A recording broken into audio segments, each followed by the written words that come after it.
പിന്നീട് 2026 ജനുവരിയിൽ വന്ന പുതിയ ബാച്ച് ഓഫ് എപ്സ്റ്റൈൻ ഫയൽസിൽ പ്രധാനമന്ത്രി നരേന്ദ്രമോദിയുടെ പേരും പരാമർശിക്കുന്നുണ്ട്. ജെഫ്രി എപ്സ്റ്റൈൻ ഒരു സീനിയർ ഖത്തറി ഒഫീഷ്യലിന് അയച്ച മെയിലിലാണ് നരേന്ദ്രമോദിയുടെ പേര് പരാമർശിക്കുന്നത്. ആ മെയിൽ ഞാനിന്ന് വായിക്കാം. ഇനി പൊളിറ്റീഷ്യൻസിലേക്കും വേൾഡ് ലീഡേഴ്സിലേക്കും ഒക്കെ വരികയാണെങ്കിൽ മുൻ അമേരിക്കൻ പ്രസിഡന്റ് ബിൽ ക്ലിന്റൺ, ഇപ്പോഴത്തെ president Donald J Trump, Bill Richardson, ഇങ്ങനെയുള്ള ഒരുപാട് പേരുടെ ലോകം മുഴുവൻ ഇന്ന് ഡിസ്കസ് ചെയ്യുന്ന ഒരു ടോപ്പിക്കാണ് എപ്സ്റ്റൈൻ ഫയൽസ്. അമേരിക്കൻ പ്രസിഡന്റ് ആയിട്ടുള്ള ഡൊണാൾഡ് ജെ ട്രംപ് മുതൽ നമ്മുടെ ഇന്ത്യൻ പ്രധാനമന്ത്രിയായിട്ടുള്ള നരേന്ദ്രമോദിയുടെ വരെ പേര് ഇതിനകത്തുണ്ട്, അംബാനിയുടെ പേര് ഇതിനകത്തുണ്ട്. അങ്ങനെ ഒരുപാട് അതിസമ്പന്നരുടെ പേര് ഇതിൽ പറയുന്നുണ്ട്. എന്താണ് ഈ എപ്സ്റ്റൈൻ ഫയൽസ് എന്ന് ഞാൻ ആദ്യം ചുരുക്കി ഒന്ന് പറയാം. അതിനു മുമ്പ് ആരാണ് ഈ എപ്സ്റ്റൈൻ എന്ന് നിങ്ങൾ അറിയണം. എപ്സ്റ്റൈൻ എന്ന് പറഞ്ഞു കഴിഞ്ഞാൽ ഒരു ഹ്യൂമൻ ട്രാഫിക്കറാണ്, ചൈൽഡ് അബ്യൂസറാണ്. അതായത് പിഞ്ചു കുഞ്ഞുങ്ങളെ വരെ കടത്തിക്കൊണ്ടുപോയി സെക്സ് റാക്കറ്റിന് അല്ലെങ്കിൽ സെക്സ് പരമായിട്ട് യൂസ് ചെയ്യുക, അല്ലെങ്കിൽ ആളുകൾക്ക് കാഴ്ചവെക്കുക, ഇങ്ങനെയൊക്കെ ചെയ്യുന്നിട്ടുള്ള വലിയ നികൃഷ്ടനായിട്ടുള്ള ഒരു ക്രിമിനലാണ് ജെഫ്രി എപ്സ്റ്റൈൻ എന്ന് പറയുന്നത്. അയാളിപ്പോൾ ജീവിച്ചിരിപ്പില്ല. 2019 അയാളെ അറസ്റ്റ് ചെയ്തപ്പോൾ ജയിലിൽ വെച്ച് തന്നെ ആത്മഹത്യ ചെയ്തു എന്നാണ് പറയുന്നത്. നമുക്ക് കൂടുതൽ ഡീറ്റെയിൽസിലേക്ക് പോവാം. ലിറ്റിൽ സെന്റ് ജെയിംസ് എണ്ണപ്പനകൾ നിറഞ്ഞ ഏകദേശം 72 ഏക്കറോളം വരുന്ന ഒരു മനോഹരമായിട്ടുള്ളൊരു ദ്വീപ്. അവിടെ ഒരുപാട് ഭംഗിയുള്ള കുറേ കെട്ടിടങ്ങൾ.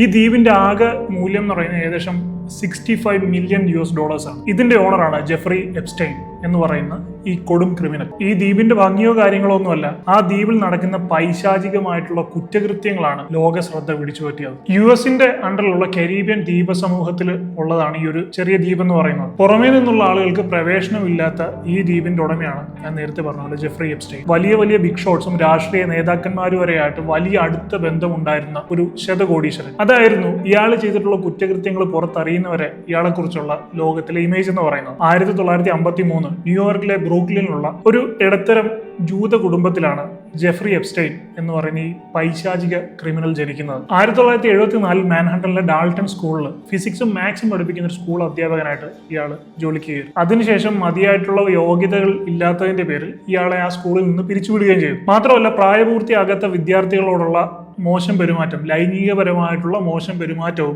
ഇതിന് കാരണമായി എന്നാണ് പറയുന്നത്. അതിനുശേഷം ഇയാൾ ബാങ്കിങ് മേഖലയിലേക്ക് കടന്നു. 1983 സ്വന്തമായിട്ട് ഇന്റർ കോണ്ടിനെന്റൽ അസറ്റ് ഗ്രൂപ്പ് എന്ന് പറയുന്ന ഒരു ഫിനാൻഷ്യൽ അഡ്വൈസറി ഫേം ഇയാൾ സ്റ്റാർട്ട് ചെയ്തു. ഈ ഒരു സ്ഥാപനം നടത്തി വരുമ്പോൾ തന്നെയാണ് ഇയാൾ വലിയ ഉന്നത വ്യക്തികളുമായിട്ട് ബന്ധം സ്ഥാപിച്ചു തുടങ്ങുന്നത്. അങ്ങനെ അവിടെ നിന്ന് കിട്ടിയ ലിങ്ക്സും കോൺടാക്ട്സും ഒക്കെ വെച്ച് പെട്ടെന്നായിരുന്നു ഇയാളുടെ വളർച്ച. വളരെ പെട്ടെന്നാണ് ഇയാൾ അമേരിക്കയിലെ ശതകോടീശ്വരന്മാരുടെ ലിസ്റ്റിലേക്ക് കയറി പറ്റിയത്. എന്നാൽ ആദ്യമായി ഇയാൾക്കെതിരെ പരാതി ലഭിക്കുന്നവരെ ഇയാളുടെ പുറകിലുള്ള ഈ കറുത്ത കഥകളൊന്നും ലോകം അറിഞ്ഞിരുന്നില്ല. 14 വയസ്സുള്ള ഒരു പെൺകുട്ടിയെ പണം നൽകി പീഡിപ്പിക്കാൻ ശ്രമിച്ചു എന്ന് പറഞ്ഞ് പെൺകുട്ടിയുടെ അമ്മ നൽകിയ പരാതിയുടെ പുറത്താണ് ആദ്യമായി ഇയാൾക്കെതിരെ ഒരു അന്വേഷണം ഉണ്ടാകുന്നത്. അങ്ങനെ ഈ കേസ് FBI വരെ അന്വേഷിച്ചു. പ്രായപൂർത്തിയായവരും ആകാത്തവരുമായി നിരവധി പേര് ഇതിനുശേഷം എപ്സ്റ്റൈനെതിരെ പരാതിയായി മുന്നോട്ട് വന്നു. അങ്ങനെ 2006 മെയിൽ 5 ഇരകളുടെയും 17 ദൃക്സാക്ഷികളുടെയും മൊഴികളുടെ അടിസ്ഥാനത്തിൽ പാംബിച്ച് പോലീസ് ഇയാളെ അറസ്റ്റ് ചെയ്തു. പക്ഷേ അതിനകം എപ്സ്റ്റൈന് വലിയ ഉന്നതരുമായിട്ട് വലിയ അടുത്ത സൗഹൃദവും ബന്ധമൊക്കെ ഉണ്ടായിരുന്നു. ആ ബന്ധങ്ങളൊക്കെ ഉപയോഗിച്ച് വളരെ എളുപ്പത്തിൽ തന്നെ കടുത്ത ശിക്ഷയിൽ നിന്നൊക്കെ രക്ഷപ്പെടാൻ ഇയാൾക്ക് സാധിച്ചു. അങ്ങനെ ഇയാൾ പുറത്തിറങ്ങി വീണ്ടും ഈ പരിപാടികൾ തന്നെ തുടർന്നു.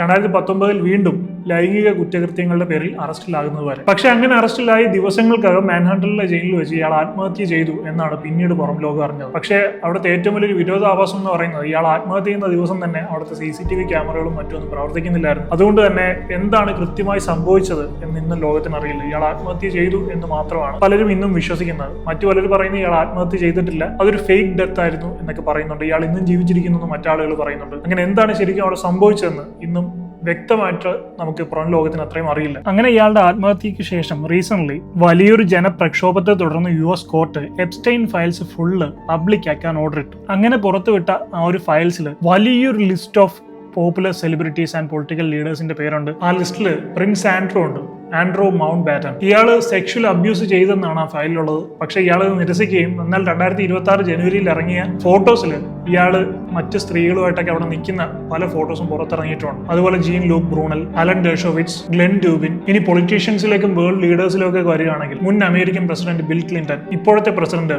Donald J Trump, Bill Richardson, ഇങ്ങനെയുള്ള ഒരുപാട് പേരുടെ പേരുകൾ അതിൽ പരാമർശിച്ചിട്ടുണ്ട്. ഇവരെല്ലാം ഈ ജെഫ്രി എപ്സ്റ്റൈനുമായിട്ട് നിൽക്കുന്ന ഫോട്ടോസ് ഇയാളുടെ ഐലൻഡിലും മറ്റ് പാർട്ടി സോഷ്യലൈസ് റേസ് ചെയ്യുന്ന ഒരുപാട് ഫോട്ടോസ് ഇപ്പോൾ പുറത്തുവിട്ടിട്ടുണ്ട്. ഇത് അമേരിക്കൻ കോൺഗ്രസ് തന്നെ, അമേരിക്കൻ കോടതിയുടെ വിധി പ്രകാരം അവർ തന്നെയാണ് പുറത്തുവിട്ടിരിക്കുന്നത്. ഇനി സെലിബ്രിറ്റീസും പബ്ലിക് ഫിഗേഴ്സിനൊക്കെ നോക്കുകയാണെങ്കിൽ സ്റ്റീഫൻ ഹോക്കിംഗ്, നമുക്കറിയാം കഴുത്തിന് ആരോട്ടും പൂർണ്ണമായിട്ടും തളർന്നു കിടക്കുന്ന ഒരാളാണ്. അയാൾ വീൽ ചെയറിൽ ചെന്നിട്ട് അവിടെ ഇരുന്നിട്ട് ഇതുപോലുള്ള ഈ പാർട്ടിയിൽ സോഷ്യലൈസ് ചെയ്യുന്ന ഫോട്ടോസ് ഇപ്പോൾ പുറത്തു വന്നിട്ടുണ്ട്. ഇവരുടെ ഈ പാർട്ടി എന്ന് പറയുന്നത് സാധാരണ പാർട്ടി അല്ല, ചൈൽഡ് അബ്യൂസ് ചെയ്യുന്ന 3-4 വയസ്സ് മുതൽ മുകളിലേക്കുള്ള വളരെ കുഞ്ഞു കുട്ടികളെ ഒരു അബ്യൂസ് ചെയ്യുന്ന തരത്തിലുള്ള പാർട്ടികളാണ്. അതുപോലെ മൈക്കൽ ജാക്സന്റെ പേര് അതിൽ പറയുന്നുണ്ട്. പക്ഷെ ഇവരൊന്നും അബ്യൂസ് ചെയ്തെന്നല്ല പറയുന്നത്, ഇവരുടെ എല്ലാം പേരുകൾ അതിൽ പരാമർശിക്കുന്നുണ്ട്. ഡേവിഡ് കോപ്പർഫീൽഡ്, ലിയോനാർഡോ ഡിക്കാപ്രിയോ ഒക്കെ നിങ്ങൾക്ക് അറിയാം, ടൈറ്റാനിക്കിലെ ഹീറോ ആണ്. കേറ്റ് ബ്ലാൻചെറ്റ്, അതുപോലെ കാമറോൺ ഡിയാസ് ഒക്കെ നമുക്ക് നൈറ്റ് ആൻഡ് ഡേ എന്ന് പറയുന്ന മൂവിയിൽ ഹീറോയിൻ ആണ്, ടോം ക്രൂസിന്റെ. അതുപോലെ ലെസ്ലി വെക്സ്നർ, സ്റ്റീവ് ബാനോൺ, ബിൽ ഗേറ്റ്സിന്റെ പേരൊക്കെ പറയുന്നത് ഇയാളുടെ ഈ പാർട്ടിയിൽ ഏതോ റഷ്യൻ സ്ത്രീയുമായിട്ട് ബന്ധപ്പെട്ട് ഇയാൾക്ക് സെക്ഷുവലി ട്രാൻസ്മിറ്റഡ് ഡിസീസ് സംഭവിച്ചു. പിന്നീട് അയാൾ അതിന് ട്രീറ്റ്മെന്റ് എടുക്കുകയായിരുന്നു, തന്നോട് അതിന് സഹായം ചോദിച്ചു എന്നൊക്കെയാണ് ഈ ജെഫ്രി എപ്സ്റ്റൈൻ ഈ ഫയലിൽ മെൻഷൻ ചെയ്തിരിക്കുന്നത്. അപ്പൊ അന്ന് മുതൽ ബിൽ ഗേറ്റ്സ് ഭാര്യ അറിയാതെ ആന്റിബയോട്ടിക്സ് ഒക്കെ കഴിക്കുന്നു എന്നൊക്കെ ഇതിനകത്ത് പറയുന്നുണ്ട്. പിന്നീട് ബിൽ ഗേറ്റ്സിന്റെ ഭാര്യയുടെ ഒരു സ്റ്റേറ്റ്മെന്റും ഏകദേശം ഇതിനോട് സപ്പോർട്ട് ചെയ്യുന്ന തരത്തിലാണ് ബിൽ ഗേറ്റ്സിന്റെ ഭാര്യയുടെ സ്റ്റേറ്റ്മെന്റും വന്നിരിക്കുന്നത്. പിന്നീട് 2026 ജനുവരിയിൽ വന്ന പുതിയ ബാച്ച് ഓഫ് എപ്സ്റ്റൈൻ ഫയൽസിൽ പ്രധാനമന്ത്രി നരേന്ദ്രമോദിയുടെ പേരും പരാമർശിക്കുന്നുണ്ട്. ജെഫ്രി എപ്സ്റ്റൈൻ ഒരു സീനിയർ ഖത്തറി ഒഫീഷ്യലിന് അയച്ച മെയിലാണ് നരേന്ദ്രമോദിയുടെ പേര് പരാമർശിക്കുന്നത്. ആ മെയിൽ ഞാനിന്ന് വായിക്കാം. മെയിൽ എഴുതിയിരിക്കുന്നത് ഇങ്ങനെയാണ്: the Indian prime minister Modi took his means Epstein's advice and danced and sang in Israel for the benefit of US president. They had met few weeks ago. It worked. അതായത് ഈ എപ്സ്റ്റൈന്റെ ഉപദേശപ്രകാരം പ്രധാനമന്ത്രി നരേന്ദ്രമോദി ഇസ്രായേലിൽ വെച്ചിട്ട് US പ്രസിഡന്റിനെ സന്തോഷിപ്പിക്കുന്നതിനായിട്ട് പാട്ട് പാടി ഡാൻസ് കളിച്ചു എന്നാണ് ഈ മെയിലിൽ പറയുന്നത്. ഇത് നമ്മൾ കൂടുതൽ നോക്കുമ്പോൾ 2017 ജൂലൈയിൽ നരേന്ദ്രമോദി ഇസ്രായേലിൽ പോയിട്ടുണ്ട്. പക്ഷേ ഈ എപ്സ്റ്റൈനുമായിട്ടുള്ള ഡയറക്ട് കോൺടാക്ടിന്റെ ഫോട്ടോയോ കാര്യങ്ങളൊന്നും നമ്മൾ കണ്ടിട്ടില്ല. ഈ ഒരു മെയിൽ മാത്രമാണ് ഇതിൽ ഇങ്ങനെ പറയുന്നത്. 2026 ജനുവരി 31 തന്നെ the Indian minister of external affairs ഇത് നിരസിച്ചിട്ടുണ്ട്, ഈ ക്ലെയിം റിജക്ട് ചെയ്തിട്ടുണ്ട്. അതിനുശേഷം അംബാനിയുടെ പേര് വന്നിരിക്കുന്നത്. അനിൽ അംബാനിയുടെയും മുകേഷ് അംബാനിയുടെയും പേര് ഇതുപോലെ ഇതിനകത്ത് മെൻഷൻ ചെയ്തിട്ടുണ്ട്. അനിൽ അംബാനിക്ക് ജെഫ്രി എപ്സ്റ്റൈനുമായിട്ട് direct regular line of contact ഉണ്ടായിരുന്നു എന്നാണ് പറയുന്നത്. ഒരു 2017-19 കാലയളവിൽ. അതായത് അനിൽ അംബാനി ഡൊണാൾഡ് ട്രംപിന്റെ മരുമകനെ മീറ്റ് ചെയ്യാനായിട്ട് ഒരു അവസരം ഒരുക്കാനായിട്ട് ഈ ജെഫ്രി എപ്സ്റ്റൈന്റെ സഹായം അഭ്യർത്ഥിച്ചതായിട്ടുള്ള ഒരു മെയിലുണ്ട്. അതുപോലെ 2019 മെയ് 23 അനിൽ അംബാനി ജെഫ്രി എപ്സ്റ്റൈന്റെ മാൻഹട്ടനിലുള്ള ടൗൺ ഹൗസ് സന്ദർശിച്ചതായിട്ടും പറയുന്നുണ്ട്. അതുപോലെ 2019 അനിൽ അംബാനി ഇന്ത്യയിൽ ബാങ്ക്രപ്സിയും ലീഗൽ ട്രബിളും ഫേസ് ചെയ്തപ്പോൾ ബാങ്ക്രപ്സി പ്രൂഫായിട്ട് ഒരു $750 മില്യൺ പേഴ്സണൽ ലോൺ പ്രൂഫ് എങ്ങനെ ഉണ്ടാക്കാമെന്നുള്ള കാര്യത്തിലും ജെഫ്രി എപ്സ്റ്റൈനോട് അഡ്വൈസ് ചോദിച്ചതായിട്ട് പറയുന്നുണ്ട്. പക്ഷേ അനിൽ അംബാനി സെക്ഷൽ മിസ്കണ്ടക്റ്റിൽ പങ്കെടുത്തതായിട്ട് എവിടെയും പറയുന്നില്ല. അതുപോലെ തന്നെ മുകേഷ് അംബാനിയുടെ നെയിമും ഫ്രീക്വന്റ് ആയിട്ട് പല സ്ഥലത്തും മെൻഷൻ ചെയ്തിട്ടുണ്ട്. ഈ ജെഫ്രി എപ്സ്റ്റൈനെ പൈശാചികമായിട്ടുള്ള കുറ്റവാളി എന്ന് നമ്മൾ ഇതിനു മുമ്പ് പല പ്രാവശ്യം പറഞ്ഞു. അപ്പൊ ഇയാൾ എന്താണ് ചെയ്തതെന്ന് നിങ്ങൾ കണ്ടു കഴിഞ്ഞാൽ നിങ്ങൾക്ക് കുറച്ചുകൂടെ ക്ലിയർ ആയിട്ട് മനസ്സിലാവും.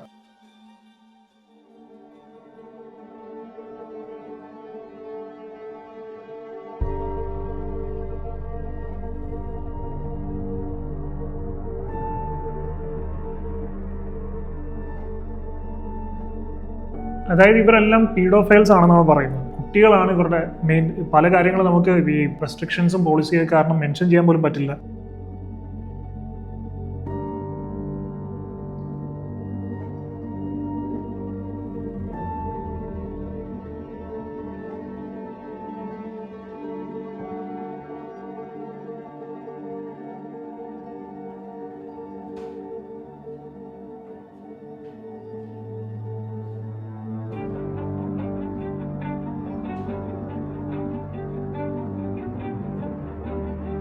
ഈ കണ്ടതിൽ വെച്ച് മോസ്റ്റ് ഡിസ്റ്റർബിംഗ് ആയിട്ടുള്ള, എന്നെ ഏറ്റവും കൂടുതൽ ഡിസ്റ്റർബ് ചെയ്ത ഒരു വിഷ്വലാണ് ഈ കാണുന്നത്. ഇതിനെയൊക്കെ പൈശാചികം എന്ന് പറഞ്ഞാൽ അതിലും കൂടുതൽ എന്തെങ്കിലും ഗ്രേഡുള്ള വാക്കുകളുണ്ടെങ്കിൽ അത് വേണം പറയാൻ.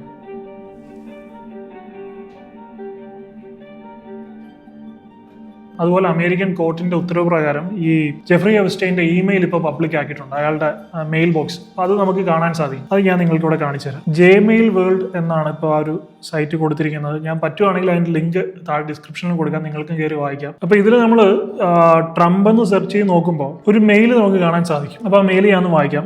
പീഡോഫൈൽസ് എന്ന് പറഞ്ഞു കഴിഞ്ഞാൽ എന്താണ് അർത്ഥം എന്ന് നിങ്ങൾക്ക് ഗൂഗിൾ ചെയ്യാൻ മനസ്സിലാവും. അല്ലെങ്കിൽ കുട്ടികളോട് സെക്ഷുവലി അട്രാക്ഷൻ തോന്നുന്ന മനോവൈകൃതമുള്ള കുറച്ച് മാനസിക രോഗികൾ, അതാണ് പീഡോഫൈൽസ്.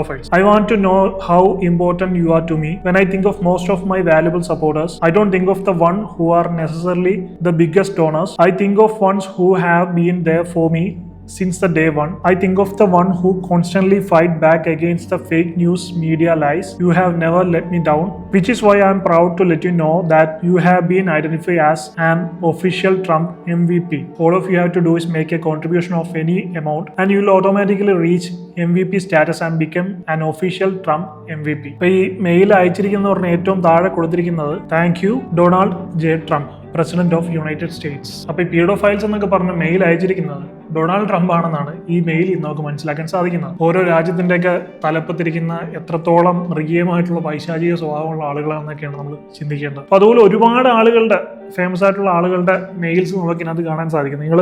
ഞാൻ പറ്റുവാണെങ്കിൽ ആ സൈറ്റിൽ ലിങ്ക് ഇവിടെ കൊടുക്കാം. നിങ്ങൾ ഇതിലൊന്ന് കയറി നോക്കുകയാണെങ്കിൽ ഇതുപോലുള്ള ഒരുപാട് ആളുകളുടെ മെയിൽസ് ഇതിനകത്ത് നിങ്ങൾക്ക് കാണാൻ സാധിക്കും. അതുപോലെ തന്നെ ഇതിനകത്തുണ്ടായിരുന്ന ഇവിടെ നിന്ന് രക്ഷപ്പെട്ട ഒരു കുട്ടിയുടെ ഇന്റർവ്യൂ ഉണ്ട്. അതിൽ ആ കുട്ടി പറയുന്നത് സാത്താൻ സേവ പോലുള്ള എന്തോ കാര്യങ്ങളൊക്കെ ഇവർ ചെയ്യുന്നുണ്ടായിരുന്നു. ഓൾമോസ്റ്റ് 20 തലയോട്ടികൾ ദേഹത്ത് പല സൈഡിലായിട്ട് കെട്ടിവെച്ചിട്ട് ഇവരുടെ ആരാധന പോലുള്ള കാര്യങ്ങൾ ചെയ്യുന്നുണ്ടായിരുന്നു എന്നൊക്കെയാണ് ആ കുട്ടി പറയുന്നത്. അതുപോലെ എപ്സ്റ്റൈൻ ഫയൽസിലുള്ള പ്രഗത്ഭരായിട്ടുള്ള കുറെ ആളുകളുടെ പേരും ഡീറ്റെയിൽസുമാണ് ഈ വീഡിയോയിൽ നിങ്ങളിപ്പോൾ കാണുന്നത്.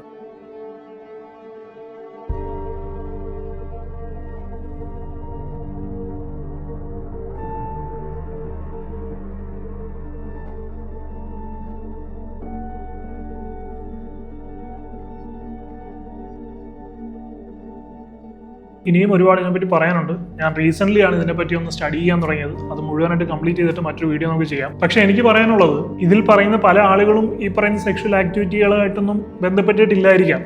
ചിലപ്പോൾ അവരുടെ പേര് മെൻഷൻ ചെയ്തിട്ടുള്ളവരും ബന്ധപ്പെട്ടിട്ടില്ലായിരിക്കും. പക്ഷേ ഇയാൾ ചെയ്യുന്ന കുറ്റകൃത്യം എന്താണോ, അതായത് ഈ കുഞ്ഞു കുട്ടികളെ വെച്ചുള്ള ഇതുപോലെ ഈ സെക്ഷൽ റാക്കറ്റും ഹ്യൂമൻ ട്രാഫിക്കിങ് ഇങ്ങനെയുള്ള കാര്യങ്ങളെല്ലാം ഈ ജെഫ്രി എപ്സ്റ്റൈൻ എന്ന് പറയുന്ന ആൾ ചെയ്യുന്ന എന്താണോ അത് അറിഞ്ഞു വെച്ചുകൊണ്ട് ഇയാളുമായിട്ട് സഹകരിക്കുന്ന ആളുകളും ഈക്വലി കുറ്റവാളികളാണ് എന്നാണ് നമ്മൾ മനസ്സിലാക്കുക. കാരണം ഒരു പൈശാചിക സ്വഭാവമുള്ള ആളോട് അത് അറിഞ്ഞു വെച്ചുകൊണ്ട് സൗഹൃദം സ്ഥാപിക്കുന്ന ആൾക്കാരും ആ പൈശാചിക മനോഭാവമുള്ള ആളുകൾ തന്നെയായിരിക്കും. അപ്പൊ അവരും ഈക്വലി കുറ്റക്കാരാണെന്നാണ് നമ്മൾ തീർച്ചയായിട്ടും വിലയിരുത്തുക. അതിപ്പോൾ ആരാണെങ്കിലും, ഏത് രാജ്യത്തിന്റെ തലപ്പത്തുള്ള ആളാണെങ്കിലും, എത്ര പ്രസിദ്ധനാണെങ്കിലും, സമ്പന്നനാണെങ്കിലും, പ്രഗത്ഭനാണെങ്കിലും എല്ലാം നമ്മൾ അങ്ങനെ വേണം കണക്കാക്കാൻ. കാരണം ഒരിക്കലും മാപ്പ് കൊടുക്കാൻ സാധിക്കാത്ത, ഒരിക്കലും മനുഷ്യ മനസാക്ഷിക്ക് അംഗീകരിക്കാൻ കഴിയാത്ത കാര്യങ്ങളാണ് ചെയ്തിരിക്കുന്നത്. അതുപോലെ തന്നെ കാനിബലിസവും ഒക്കെ ഇവർ, അതായത് നരഭോജി പരമായിട്ടുള്ള കാര്യങ്ങൾ, അങ്ങനെയുള്ള പല കാര്യങ്ങളും വരെ ഇവർ പ്രൊമോട്ട് ചെയ്യുന്നുണ്ടായിരുന്നു. അങ്ങനെയുള്ള പല പാർട്ടികളും നടത്തുന്നുണ്ടായിരുന്നു എന്നൊക്കെയാണ് ഇതിൽ നിന്ന് പലതും നമുക്ക് അറിയാൻ സാധിച്ചത്. മനുഷ്യ മാംസം വരെ ഇവർ ഭക്ഷിക്കുന്നുണ്ടായിരുന്നു ഈ പാർട്ടിയിൽ പങ്കെടുത്ത പല ആളുകളും. എന്തായാലും ഇതിനെപ്പറ്റി ഡീറ്റെയിൽ ആയിട്ടൊരു വീഡിയോ കൂടെ ചെയ്യാം. അതിനായിട്ട് ഞാൻ കുറച്ചുകൂടെ കാര്യങ്ങളൊക്കെ നോക്കിക്കൊണ്ടിരിക്കുകയാണ്, പ്രിപ്പയർ ചെയ്തുകൊണ്ടിരിക്കുകയാണ്. സോ എന്തായാലും നിങ്ങൾക്ക് മനസ്സിലായി കാണുമെന്ന് ഞാൻ പ്രതീക്ഷിക്കുന്നു. സോ വീഡിയോ നിങ്ങൾക്ക് ഇൻഫോർമേറ്റീവ് ആയിട്ട് തോന്നിയിട്ടുണ്ടെങ്കിൽ തീർച്ചയായും വീഡിയോ ലൈക്ക് ചെയ്യാൻ, ചാനൽ സബ്സ്ക്രൈബ് ചെയ്ത് ബെൽ ബട്ടൺ എനേബിൾ ചെയ്ത് വെക്കുക. മറ്റൊരു വീഡിയോയുമായി കാണുന്നവരെ I am Adil Hussain, signing of.